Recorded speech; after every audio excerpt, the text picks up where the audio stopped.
I parked my 2012 Honda Accord between a black Porsche Cayenne and a pearl white Tesla Model S. Their doors clicked shut with practiced arrogance. Mine closed without a sound. Just like me. It had been 9 years since I last stepped into the Alden family estate. 9 years since I walked out without making a scene, without a single raised voice. Back then, I had nothing except an idea, a laptop, and a wristwatch I still wore to this day. Tonight, I was 34. I wore a navy dress I'd pulled from the back of my Seattle closet. No labels, no designer. Just clean lines and quiet dignity. I'd come alone. No date, no entourage. Just me. Just Sabrina. The front door was already open. Through the marble entryway, I could hear the laughter, sharp, polished, expensive. I stepped inside. The chandelier above the dining room still cast that same golden glow across the long oak table. 16 chairs, crystal, silver, the scent of veal and wine. Nothing had changed except me. Sylvia Alden, my mother, was at the head of the table just as always. Elegant, impeccable, cold. She turned her head slowly when she saw me. Then she smiled, but it was the kind of smile that held no warmth. Just warning. Well, she said, raising her voice just enough for the help to hear. The prodigal disappointment arrives. There was a pause. Then a few chuckles.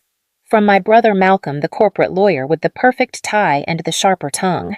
From cousin Ethan, Wall Street's favorite loudmouth. From Lydia, Malcolm's wife, who once told me success was just a matter of marrying well.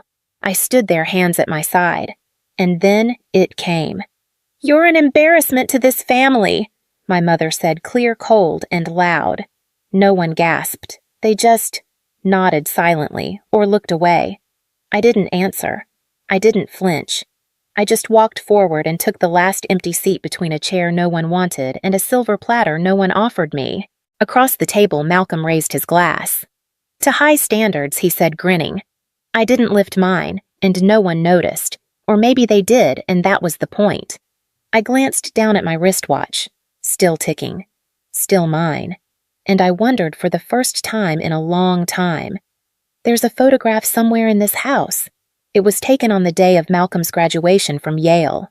The whole family was there, lined up on the front lawn in pastel and pearls, holding champagne flutes and talking about legacy. I stood at the edge of the frame, not quite centered, not quite welcome. I was 22. At the time, I'd just finished my degree in computer science from NYU, not Ivy League, not celebrated. I'd been offered a junior data position at a defense subcontractor. I'd told them during brunch. Sylvia, my mother, blinked once and then said, "That's niche." My father, Leonard, didn't even look up from his phone. "You know, Sabrina, we could still make some calls. Georgetown Law's summer intake isn't full yet." I remember nodding politely and folding my napkin slowly. The next day, I left. No fight, no tears, just absence. I didn't slam any doors. I didn't say goodbye.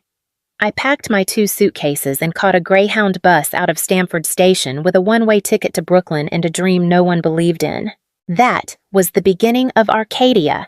It started in a sublet apartment with bad plumbing and better coffee. I coded on a refurbished MacBook.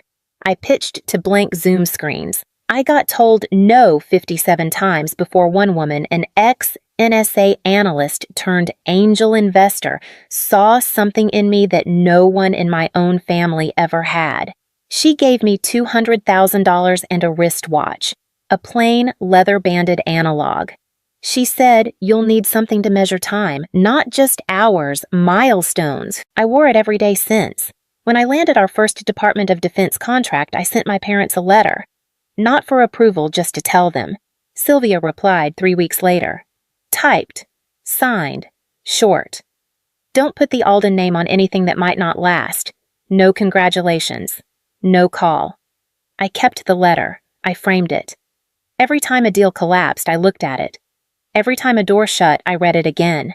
And every time Arcadia rose first to $10 million, then to $100 million, then to $2 billion, I read that letter like a compass.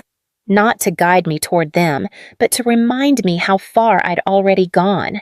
I didn't return to Connecticut, not for birthdays, not for funerals, not when Lydia gave birth to twins, not even when Father had his mild stroke and Malcolm gave a speech about family unity.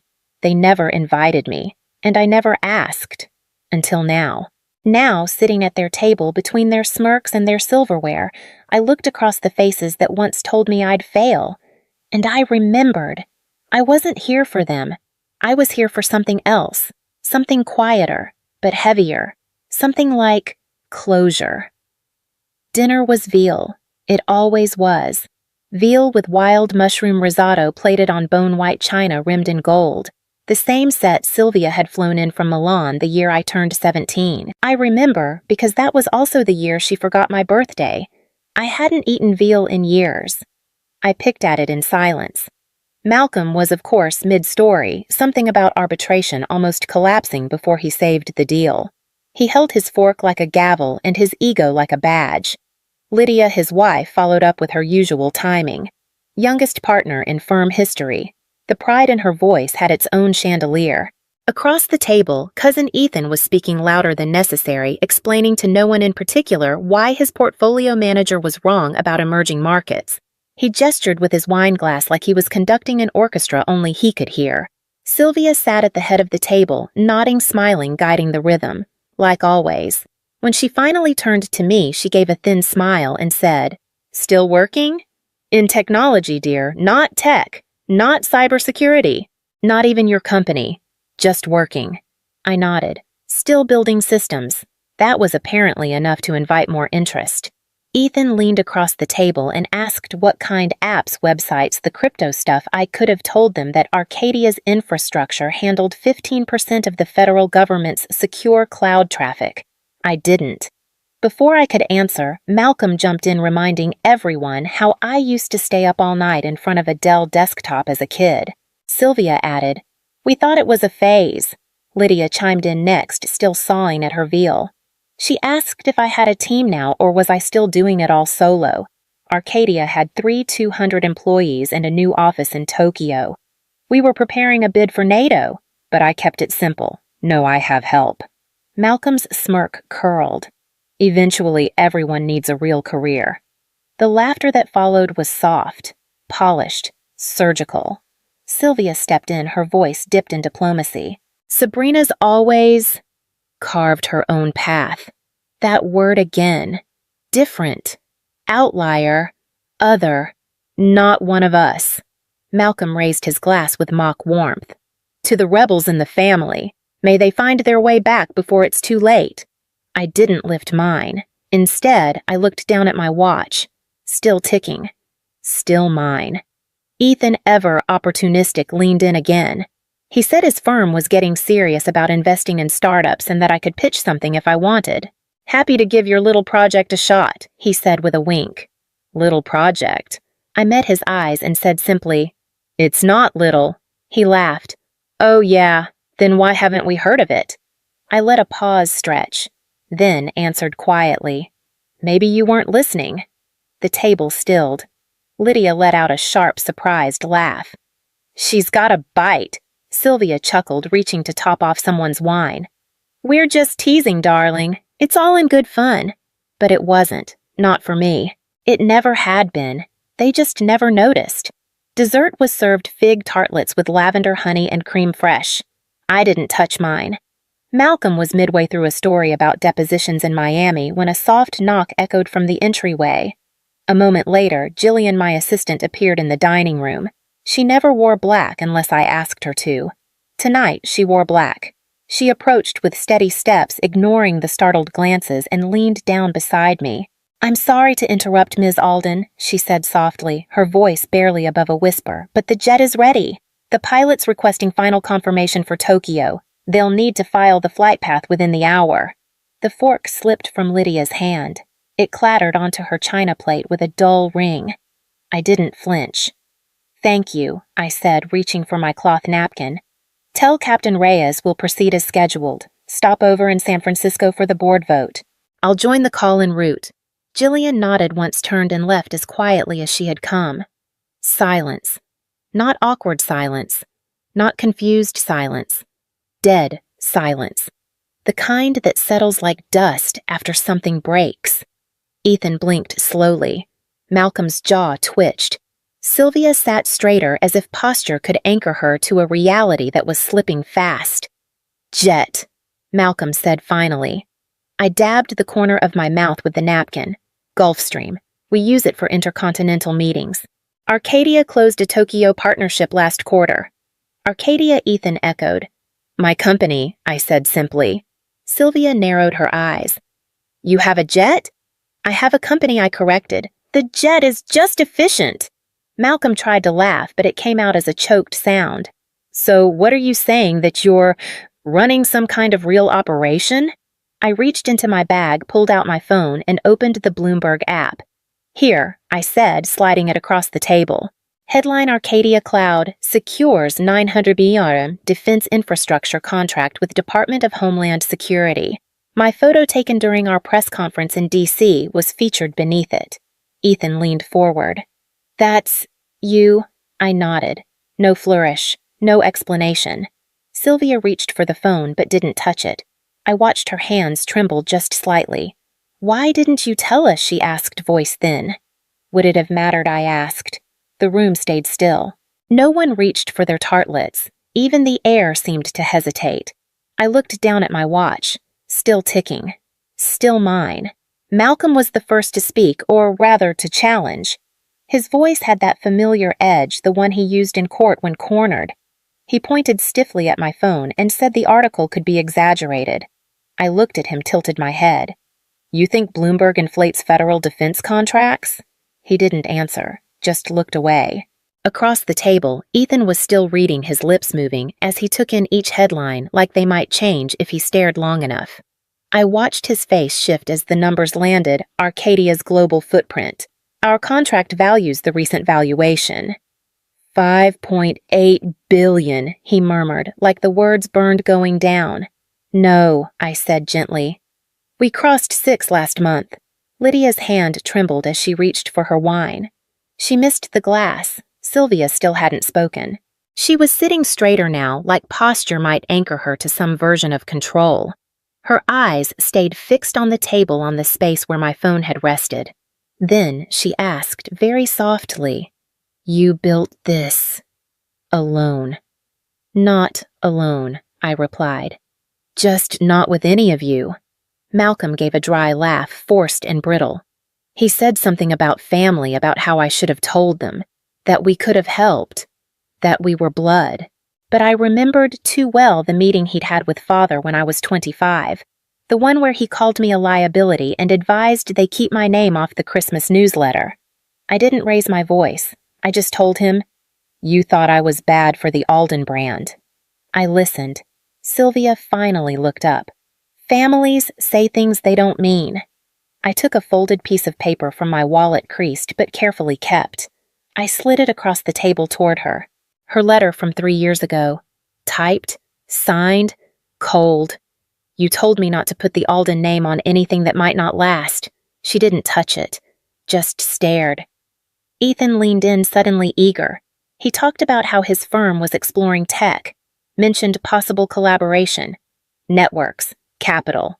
I let him finish. Then said simply, "We're not raising."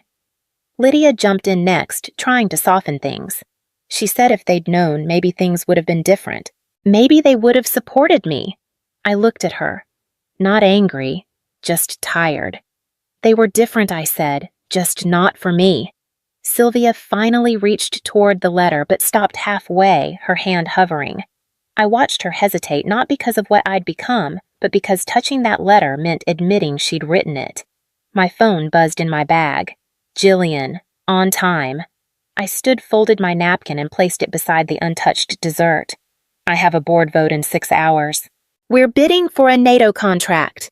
I turned to leave. Sylvia's voice caught in the air. "Why tonight, Sabrina? Why come at all?" I paused at the doorway, my back still to them.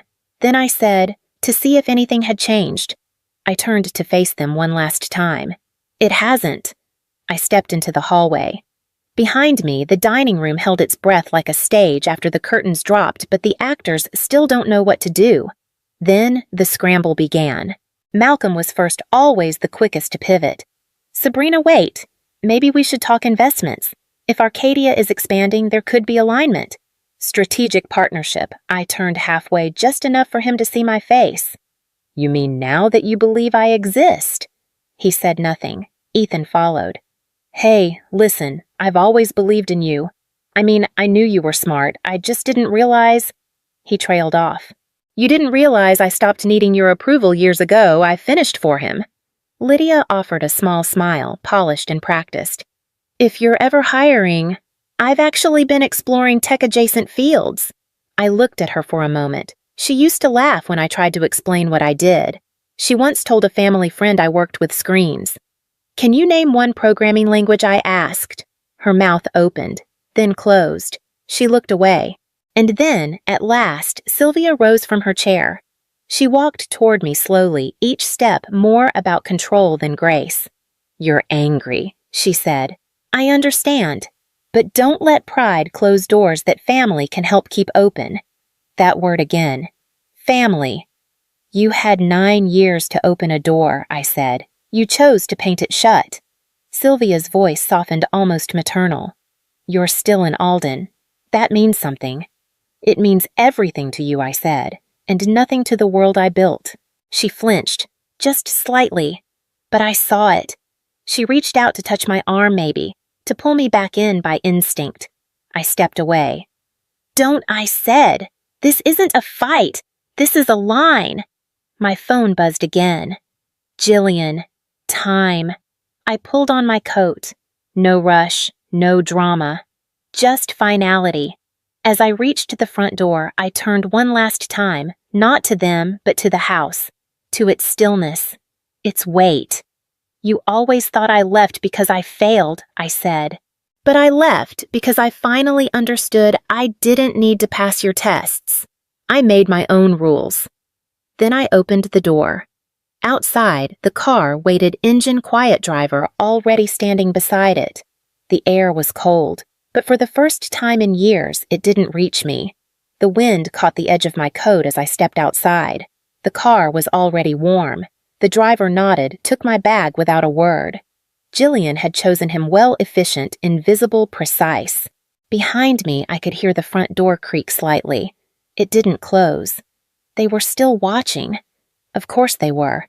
Families like mine only know how to chase what they've already lost. I slid into the back seat. Leather. Quiet. Familiar. As the car pulled away from the Alden estate, I didn't look back. Not once. Not at the columns. Not at the windows. Not at the people who once measured my worth by where I sat at a dinner table, what dress I wore, or what car I drove. The silence inside the car was different from the one I'd left behind. This silence wasn't tense. It was earned. I looked down at my wristwatch. The minute hand clicked forward, still ticking, still mine. The next morning, the messages started. A LinkedIn request from Lydia. A voicemail from Malcolm. We should reconnect. Family synergy has value. A long, overwritten email from Ethan about collaborative innovation. And from Sylvia, a handwritten note delivered by courier. Pressed paper. Guilt edging. We should rebuild. You've made us proud. I didn't reply. Instead, I forwarded every message to Jillian with a 2-word instruction block list. That evening, a delivery arrived at the Alden estate. A single box. No card. Inside it, the letter Sylvia once sent me folded beside a photo of their dinner table taken from outside the window. My seat. Empty. The note read only, I was there. You just didn't see me. Some of us were never really invited to the table, but we still remember who looked away. You don't have to explain. Just leave one word they never said to you.